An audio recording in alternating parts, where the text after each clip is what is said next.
Well, hello there, gang. Welcome to the 30. I am your host, Patrick. This is the place where we provide relevant information to you, the viewers and listeners, to help you enhance your personal, professional, and spiritual lives. This is episode 170. Can you imagine that? 170. So today we are going to focus on helping entrepreneurs, helping small businesses, well, I should say businesses, organizations, whether you are a profit or non-for-profit. That is what we're going to be covering on today. I have a special guest, Mr. Jason Hodge. So we are going to be tackling and talking with him and hearing what he has to say. So as we get ready, make sure that you get ready, share, like the broadcast. If you're watching from our YouTube channel, make sure that you like and subscribe to our channel. We are streaming live right now to YouTube, LinkedIn, and Facebook. We'll be right back.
All right, it's the 30. We are here. It is a big night. We are going all the way over to the West Coast, Washington State.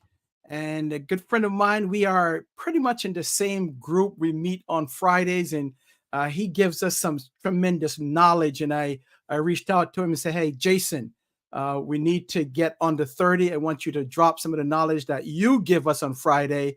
I want you to give some of that knowledge to our guests, our viewers and listeners on the 30. So he's here. I'm going to bring him on because I don't want to waste any time. I want to make sure that you get the stuff that you need as viewers and listeners. And if you're like me, I'm excited. So let's get to it. Let's welcome Jason Hodge to the 30. Hello, Jason. Hey, Pat. How you doing? I'm real happy to be on here. I'm real happy to be on here. We're going to have a great time. Exactly. Well, thank you for being here. Thank you for taking the time to come on. Tell our viewers who the Jason Hodge is and what you do. I'm going to boil it down like this. I'll say it. I'm a media architect. And if I were to boil it down, I help people tell their stories better. I help organizations share different stories about who they are to their marketplace, each segment of their marketplace, so the marketplace knows how to understand what's in it for them. So I help them share their stories better. Okay. And how long have you been doing that, Jason? You know, kind of funny that you asked that. I've been doing that all my life. But I turned it into a profession back in the early 2000s. Okay. and started producing broadcasts, radio, television, film. Worked on a few documentaries. I worked on thousands of broadcasts. And when I looked at the common thread, it always came down to telling stories. What's your story? Where are you here? What are you impacting? How are you impacting life? Wow. Yeah. And you, what type of businesses and organizations do you work with or partner with? Nonprofits tend to be the organizations that gravitate towards me, scholastic organizations. I have been working with the school district for many years. I started out with the program that I outlined back in the late 90s. And we took off the digital dust and implemented it in the schools. And it's a media mentorship and culinary program for junior high and elementary school age children. And so they learn how to cook, which is great because we all get to eat. But they also learn how to tell their stories. And I think one of the most transformational things is that they start out initially not wanting to be in front of the camera. And then by week two, they're like, okay, give me the camera, Mr. Jason, I can do this. And by week five, they're presenting to a community of strangers as if they've been doing it all their lives. And I found that much like children, much like our youth, when adults who are a little bit more nervous of presenting themselves, when they get in front of the camera or in front of the microphone on radio, and they make a connection with their ultimate service, their work, their purpose, the nervousness goes away. So I have a saying, service cures the nervous, and I help people get over their nervousness by really focusing on their service. Mm, Yeah. very good. Very good. And if you were to talk about target markets or segments, so you Mhm. said school district, non for profits. Can we be a little bit more specific in terms of what type of non for profits or nonprofits? Okay, well, one of the nonprofits that I've worked with for years, and that's more on a voluntary basis, but I've gone in to do training with them. They work with the young ladies who are aging out of the foster care system. And Mm, so the demographic of foster care children, and that holds a special place in my heart because I used to have a foster brother when I was coming up. He was my best friend in middle school and high school, and he ended up going into the system. And when he got into the system, he suffered a lot of abuse. And so when we got him to our house, he had already been, for lack of a better term, just so damaged that it was really heart wrenching to see, and just how his life kind of downward spiraled after that. So when the organization Eileen and Callie's Place opened up, and they were working with the young ladies who were aging out of the foster care system, I have a personal vendetta to help youth who are going through that, to be able to matriculate into society and to have tools so that they can not only survive life, because so many are in survival mode, but to thrive. Um, in relation to the school district, I found that there are a lot of opportunities that we miss as community members, where we can pour into our youth and pour into the communities that impact our youth, and helping them tell their stories, helping them articulate who they are, the experiences that they've had. It gives them another outlet instead of having to succumb to the societal press that they experience coming up in communities where gang violence is present. Some of the folks who've come through the program, they are fourth generation gang members, their families and families, and it comes down to having resources, and then understanding how to take the resources and then apply them to whatever situation.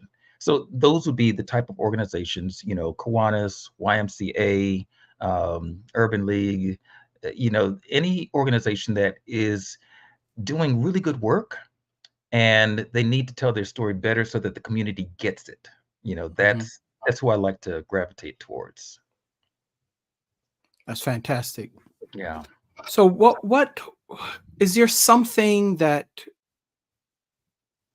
happened or some experience that you've gone through? Mhm. Why this type of work? Why are you so passionate about this type of work? You know, I believe that we all have a story to tell. We all have a purpose. And Over the years, I've just found that I always end up getting into these deep conversations. No matter if I'm on set, I remember I was on set of, you know, a movie. I was on Austin Powers years ago. And I remember when we were in our downtime, uh, the extras, the folks who were working the production, we ended up getting into conversations, and those conversations always circulate around, okay, what brings you here? What do you do? Why do you do what you do? I just have that curiosity. And that parlayed into producing radio, asking more questions like that. And hopefully, in what it is that I do, I help normalize that we all have unique angles on which we approach life.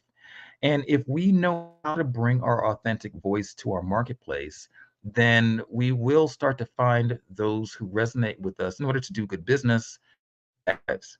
I think it's a natural thing. I think it's a God thing, really. And I just figured out a way on how to turn that into a profession. And so I just help organizations identify their story, speak from their pillars, identify those, and then draw business because they're speaking from their pillars. So they're not bringing in the wrong type of business to the doors. It's a matter of gaining clarity, and then really understanding when you have that clarity and you know why you open your doors in business, what kind of impact that you want to make, then you can be on purpose and then kind of streamline everything that you do in order to deliver that result. So I help them get there. And so it's just natural. Awesome, awesome. Now I know you and I had a conversation before we came live, Mhm. and I think I've known you now, Jason. Probably is it 2 years, 2+ years? Yeah, I think so. It's time flies, doesn't it? Yeah. And we talk every Friday. Hmm. Kudos and Hmm. shout out to Erica and the whole Summer Tears crew. Hmm. And I always thought, Jason, that you lived in New York City. I don't know for what reason, but you're on the A lot of West people think that I'm on Coast. the East Coast. A lot of people think that. So you're not the first one, and you're probably not going to be the last one. And I think that a lot of times when I get phone calls and they think that I'm on the East Coast, they're like, "Oh, wait a minute, you're on the West Coast." Oh, I'm so sorry. I'm like, "That's all right. I wake up with the East Coasters anyway." So Yeah, because Fridays we're on at 10 o'clock, yeah, so that's 7 o'clock 7 o'clock your my time. time, Yeah. right? So what Hmm. commitment there? Yeah. Uh, Now I know that you are working on something new, and I want Yeah. to talk about that. Before I do that, let me give a shout out here to Janice. Janice says this sounds amazing. Janice, again, Thank you. congratulations on your new assignment. So Janice she's now the chief people officer Hmm. at Goodwill of the Finger Oh, Lakes here in Rochester. okay. So, Nice. so Nice. shout out to her. Shout out Um, to you. Definitely. so let's talk about what you're doing now. What are Mhm. some of the things that you're working on? This new project that you Okay. are working on.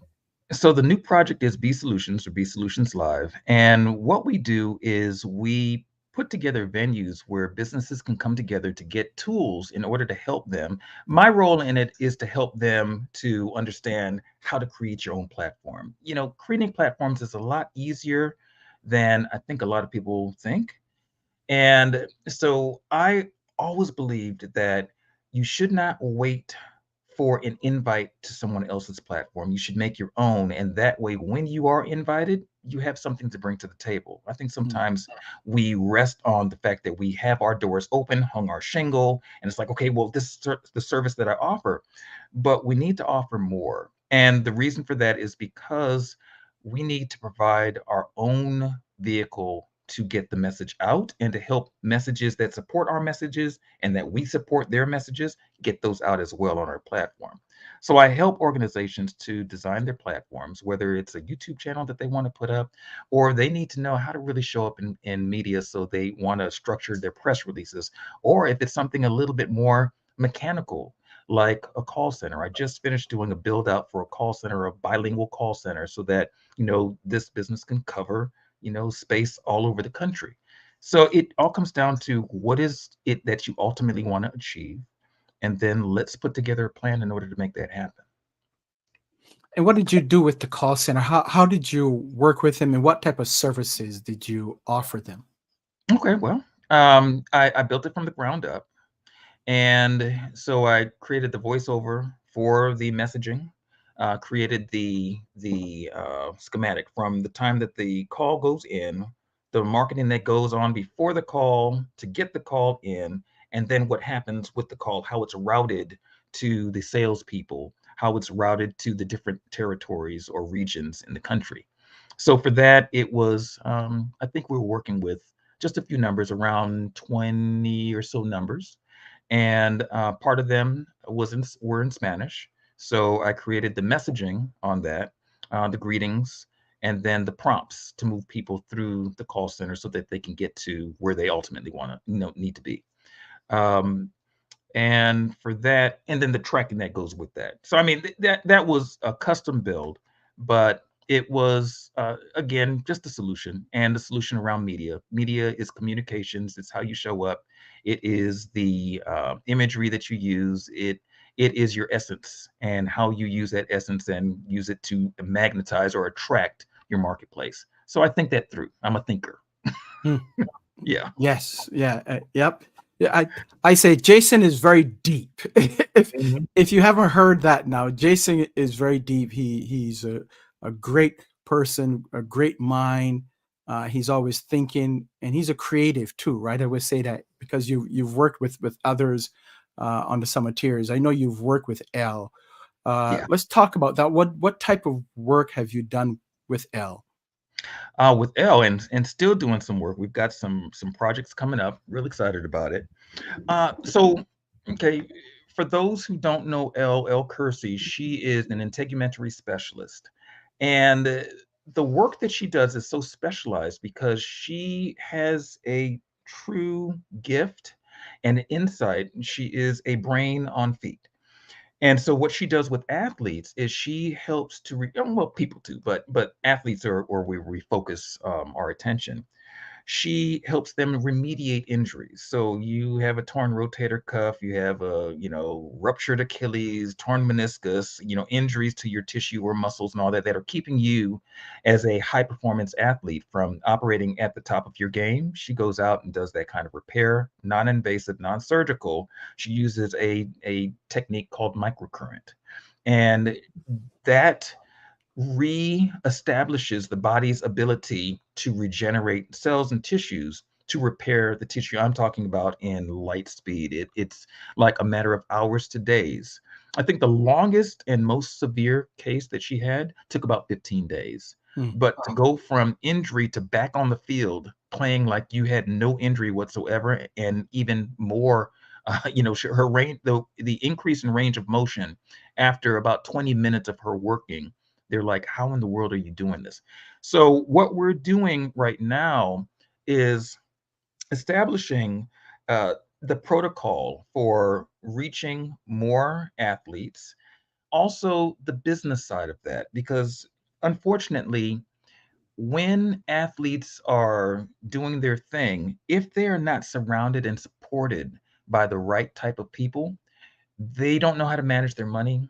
They don't know how to manage their career, and Hmm. they don't know how to set themselves up for success after the limelight has turned off.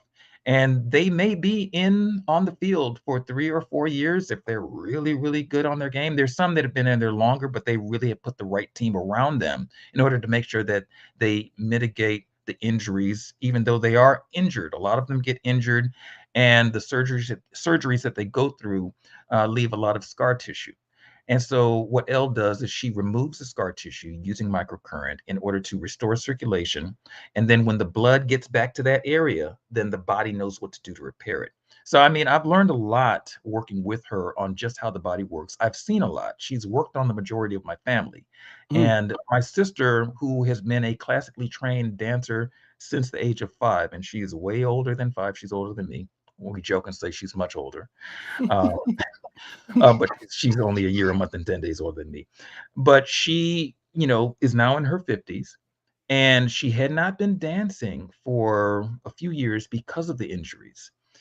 Elle worked on her, and it took maybe a couple of sessions, and my sister went from having to wear prosthetics.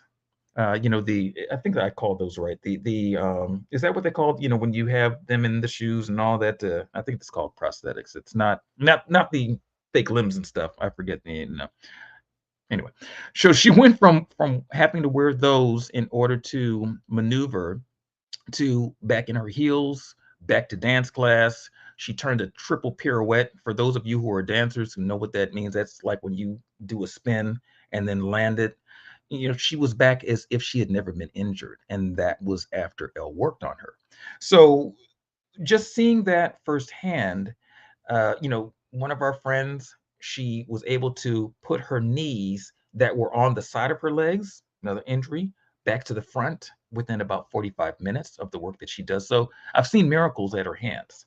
So the work that we're doing is getting that word out and then letting folks know inside of that sports arena that there is a solution to the injuries that your athletes are getting, that they are sustaining. And that way they don't have to be has-beens. They don't have to be thrown away. Unfortunately, athletes can be a dime a dozen. They have a vast pool that they can reach from. And so when there's an injury, if that athlete has not made a name for themselves to where there's enough support behind them, they end up being benched. They end up not having the realization of that contract that they signed. And then if they have not known how to manage their money, they kind of fall through the cracks and they become has-beens. And then there's a whole lot of psychological trauma behind that. So we've got a psychologist that we work with because we're helping to make them whole. It's not just your athletics that is important. It is you as a person. So we want to cover them, all sides. So we're putting together an initiative, an event that's coming up in January, where we are going to reach out to the high schoolers and the college school age students and putting on this event to show them not only the sports side of it, but the business side, and then the side that when you are finished, or if you don't make it, because millions go for it, only a few thousand make it. Mhm. What it is that you can do in order to now continue to move forward in life. So it's a big work, a huge undertaking, and I couldn't be happier to do this. But Awesome. yeah, Good, Jason. Seems like you're busy. Let's see here. Let's look at our questions and comments. If you have a comment or question for Jason, make I sure that you love put that in the chat so that you can, or if you just want to say hi to him, make sure that you put that in the chat as well. Jason, Janice asks, when you say you shouldn't wait to be invited, please elaborate on how to approach this. absolutely. Okay, so when I first started in production, I started in, and it was due to a car accident. I used to be a directory assistant operator back in the early 90s. And I remember I had gotten fired from the job. Here's a whole other story. I was very, very grateful to be fired. And I got into a car accident in 95, and I was in therapy for about 10 months. And during that time, they offered me my job back, and they said, "Okay, look, we want you to take your job back. However, you have to be here at." They gave me a date, and I said, "Okay, well, unfortunately, I'm not going to be able to be back at the job at that time. I'm in therapy." Well, during that time, a friend of mine said, "Hey, Jason, there is a program going on at Time Warner. I think we should go. It's an intern program." And I was like, "Okay." So I went. I was there on the wrong day. They told me come back next week for the producers program, and then the intern program would be like a few weeks following that. Went for the producers program and started learning how to produce. Came back during the intern time, learned and became an intern. Later, ended up working at the company, and then I ended up being interim program director. And so this is a long way around to answer your question. But during that time, what I saw were independent producers. There was about 1,500 producers that I was dealing with in the database. And I would see them come in and air their shows. They'd bring those shows in. And I used to handle what's called the PEGL, the Public Educational Government and Least Access channels. And then we would do special live broadcasts, community, city council meetings, things like that. And so in that, I saw a common thread and I saw opportunity. And I saw independent producers who came in and they had a show idea, they had a concept, and they didn't stop to say, hey, well, you know what, this is not Hollywood ready. They just went for it. And I saw some that took it to the next level, and they got sponsors and they started making revenue using their platform on the public airwaves. And that matriculated into my getting involved with more and more of these type of productions. When I came out to Washington a few years later, I got involved with one of the Pagel channels out here, and then continued to see producers come in, produce their shows, and then I started producing shows. Uh, so all of that to say is that because I produced my own shows, I could always tell myself yes. And all I needed was distribution. So I didn't wait for somebody else's distribution. I said, well, if I can create my own distribution, then I can tell myself yes to my broadcast. I can tell myself yes to the marketing and the distribution of my broadcast. I can create a syndication model and tell myself yes to my syndication. And then I have a theory that I was able to prove out myself and then bring in guests, bring in sponsors. I can create a business model out of thin air by telling myself yes, by having my own platform. So that's what I mean by that. If you wait for somebody to invite you on your platform, you know that catch 22. You can't get a job until you've got the experience. Well, you can't get the experience until you have the job to get the experience. But if you create your own job and then develop your own experience, then you've got the experience and the job and the access and the reach. So that's what I mean. Make sure that you create your own thing. And then even if you fumble your way through it, the major multinational, multi-billion-dollar corporations do it all the time. Google, Microsoft, they push stuff out before it's ready, and then they wait for the feedback to tell them what they need to do to fix it. Mm. All the while, they have charged everybody for it. So they're being paid to do their own market research and being paid to then make the tweaks, and then they ramp it up, release more things, and then people continue to pay into their multi-billion-dollar multinational corporation. So if they can do it and be successful, why do we as independents hesitate? So I just look at it from that standpoint. If you expect to succeed, just tell yourself yes and go for it. Awesome, awesome. And I've heard you say that a couple of times too. And some of us, we want to think, or some folks think that in order to be successful or going for it, we have to be perfect. And Right. those companies aren't doing it perfectly the first time, Can never right? do it Far perfect. from. And perfect is subjective. Perfect is subjective. My perfect is going to be different than your perfect. Sure. So because of that, and I got that reality really quick. And because your perfect and my perfect are going to be different, I may as well go with my perfect and then see how it works out in my marketplace. And Mhm. then I can tweak it from there in order to make the sales, to make the more inroads and all of that. But it won't be for lack of trying. Once I put it out there, I can get the feedback. Either I'm going to get crickets, and then I say, okay, so either I put it in front of the wrong marketplace, or I did not approach my marketplace the right way. So let me start to tweak and adjust. So now I start doing my testing and tweaking. And then once I get it to where I'm like, oh, I'm getting a little traction here. They like what I'm saying. They like what I'm doing. Let me do more of that because I'm comfortable with that. And before you know it, I have built the following. People know where I'm coming from. They like what I'm saying because they've been curated based on the magnet that I put out, AKA my content. And now I've built my own platform. So that's what, and so long as you're offering the value, then you just continue to tweak it along the way, and then you will refine it. And then you will get to the quote unquote proverbial perfect. But you won't get there if you just sit and think through it. Yeah. It's always Yeah. going to be different. Yeah. Great information, Jason. I appreciate you coming on. We're gonna have to do a part 2 of this, okay? So Absolutely. don't get too comfortable because I'll be tapping you again pretty soon here. Jason, Anytime. how can someone, if they need to talk with you or hire you or contract with you, how can someone get a hold of you?